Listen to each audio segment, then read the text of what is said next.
una riunione a Montebelluna convocata dall'associazione nata a tutela dei risparmiatori di Veneto Banca. Obiettivo dell'incontro: individuare le strategie future per chi non ha aderito alla transazione. Maria Teresa Laudando.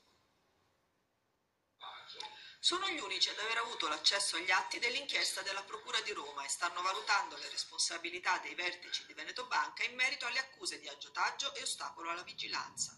L'associazione Zelino da Onara ha organizzato un incontro a Montebelluna per ragguagliare gli aderenti. Questi atti li stiamo analizzando uno a uno per fare delle iniziative sempre nell'interesse dei risparmiatori con questi documenti probatori, in modo da avere forza giuridica per il recupero del danno subito dai risparmiatori. Ci sono state anche delle responsabilità per quanto riguarda chi doveva controllare, però non è come si pensava o come si cerca di far pensare. Chi doveva controllare ha controllato, è chi doveva riparare che non ha riparato e ha allargato il problema.